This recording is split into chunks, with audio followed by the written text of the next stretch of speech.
punto de inflexión importante para los Lada y para los coches del este en general, la caída de la Unión Soviética, que va a tener sus consecuencias sobre la economía de aquel bloque. Principalmente las monedas del bloque del este van a perder muchísimo su valor y a corto plazo eso incluso va a venir bien a los Lada, ya que pocos coches recuerdo yo que hayan caído el precio tan significativamente en apenas un par de años. Creo, si hablo de memoria, creo que el precio de un Niva podría estar a finales de los 80 sobre 1.300.000 pesetas y luego, como vemos en la publicidad, cayó a las 999.000 pesetas. Sí, pero tampoco les vino tan bien esto, porque al final perdieron muchos apoyos, la fábrica perdió mucha calidad y bueno, creo que hasta las proliferaciones de las mafias rusas hicieron mella en la dirección de la fábrica y todo, y los años 90 fueron muy duros. Fue una época en la que cayeron mucho las ventas, se dejó de recibir soporte. Y al final eso dañó a la marca porque eran coches que igual el mayor volumen de ventas de Lada podía haber estado en el año, pues entre el 90 y el 93 eran coches realmente nuevos. Ya estamos hablando de que en esos años se podían vender más de 10.000 unidades al año entre Samaras y Nivas. Y quedarte sin apoyo con un coche nuevo en esa época era duro, era difícil. Entonces esto, pues bueno, eso y muchas otras cosas arrastró y llevó la mala fama a Lada, sobre todo en el corto plazo. Y Uno aquí de sí los, tenemos un número de ventas, como tú bien te he dicho. uno de los últimos hitos o de los principales hitos de la marca Lada y del Lada Niva es colocarse como el todoterreno más vendido del año 1993. En el gráfico se ve claramente, aunque ahí ponga Suzuki Santana, se refiere a Suzuki Santana como fábrica. Es decir, había dos modelos. que las matriculaciones de los Lada Niva casi igualaron al conjunto de los Suzuki Samurai y los Suzuki Vitara. Sí, Yo pero la es lo verdad, que te he dicho. Fíjate que justo ahí ya pegaron el bajón de que fue justo cuando dejaron de recibir el apoyo y en el 94 la Ibérica directamente cierra. Pero pues vamos, se sí, hicieron muchas barrabasadas porque muchos de esos coches del 93 que dices que han vendido Lada, muchos de ellos eran de importadores paralelos que luego se desentendían del modelo o te vendían el coche sin hacer una preentrega y evidentemente daban problemas. Así que fue una época buena, pero luego se vio que tuvo sus consecuencias negativas.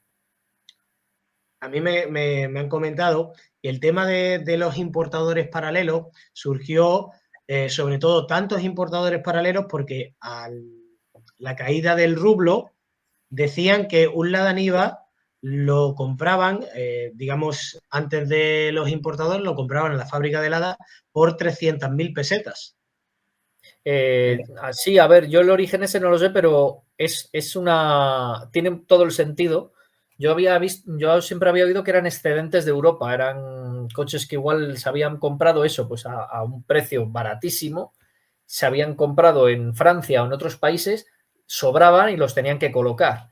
Entonces, al final, pues bueno, sí, era una oportunidad para ellos, pero con consecuencias negativas, claro, porque al final no es lo mismo recibir el soporte de una marca fuerte que un particular que te venda coches.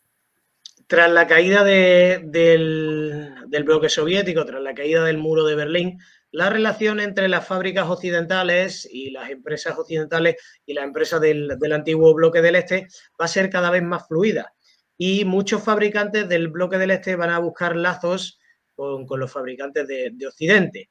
Probablemente el vehículo más emblemático entre una cooperación entre un fabricante occidental y un fabricante ruso ya, porque era ruso, sea el Chevrolet Niva, ¿no?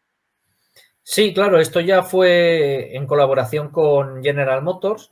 General Motors empieza a colaborar. Bueno, hay gente que dice el 98, pero que es cuando se forma la alianza, pero los sistemas de inyección de los Niva, de los años 97 y tal, ya vienen con las serigrafías de General Motors. Entonces, sí, a ver, en esta época todos los fabricantes del bloque soviético del otro lado del telón de acero estaban muy dañados. Entonces había que buscarse los apoyos por todos lados, como hemos dicho. Lada en este tramo es verdad que tiene la época oscura esa un poco con las mafias, que vendía los coches muy baratos y luego los colocaba por ahí, o, bueno, o incluso desaparecían de las campas. Y creo que cuando entró General Motors se asentó un poco más la fábrica y empezaron a tomar una dirección un poquito más por donde deberían haber ido las cosas. Quería hacerte una pregunta, porque siempre he tenido esta duda, a ver si me la puedes resolver, de que ese vehículo, digamos que el nombre Niva pertenecía a Chevrolet, pertenecía a General Motors. Parece ser que ese vehículo tuvo muchas trabas a la exportación a varios países, o Lada no lo consideró, porque había una especie de problemas, no sé si con el nombre, no sé si con la propiedad intelectual del vehículo. Parece que hubo cierto problema, ¿no?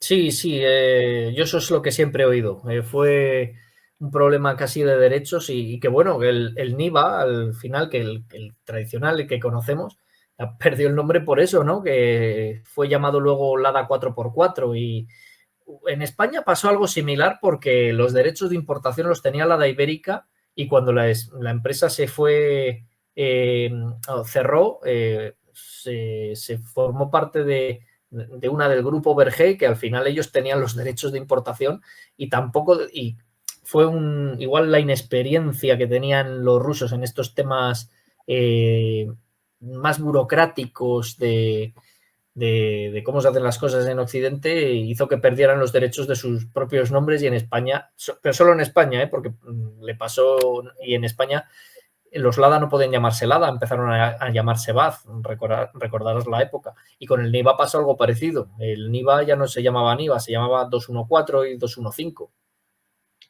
Una Así pregunta. que, y eso también Este, pasó este, con lo del Chevrolet. Pero sí, sí, dime.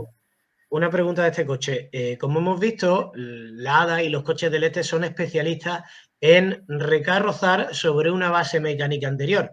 Quería preguntarte si este coche es una carrocería nueva sobre el Niva, o el bastidor o, digamos, los elementos mecánicos son de mucho más nuevos. Bueno, te puedo responder a la pregunta nada más diciéndote que mires por debajo del coche, que verás los elementos de suspensión y son exactamente iguales a los del Niva. Sí, al final era una modernización del modelo. Otra de las marcas que buscaron un acuerdo y lo consiguieron finalmente con fabricantes occidentales fue Skoda, que a partir de inicios de los 90 pues se encuentra su camino ligado hacia el de Volkswagen. Y uno de los primeros frutos de esta unión fue pues la reestilización del Favorit, que acabó convirtiéndose en el Felicia, otro producto que también superó el 1.000.000 de unidades fabricadas, y ya un producto bastante serio, ¿no? Sí, bueno, al final es lo que hemos dicho, lo importante de tener un socio importante y al final, bueno, pues Skoda es también ahora una marca reconocida a todo el mundo porque usa eso, también la tecnología de Volkswagen. Al final, cuando se quedan dañadas estas marcas por la caída de tu sistema económico, pues tienen que buscarse socios de estos. Y a Skoda es de las que mejor le ha ido, la verdad, en ese sentido. Ya menos conocidas, de entre las menos conocidas, pues quería comentar un poquito el acuerdo entre FSO y Daewoo, que llegó a cristalizar en el FSO Lanos, el Daewoo Matiz, que también se produjo en Polonia, incluso el Daewoo Aranos, creo que algunas unidades también se produjeron allí, ¿no? Pues además es que fíjate en el símbolo, que es el de FSO ahí puesto en el capó. Y Daewoo no solo en Polonia, bueno, en Polonia arrasó, se quedó con casi toda la producción de Polonia, estos coches. También en Ucrania. De hecho, creo que tuvieron un pequeño roce por la producción y dejó la fábrica de Zaz, que la tenía los de Daewoo tocada en ese sentido. Ahora se han buscado socios con los chinos, producen coches chinos.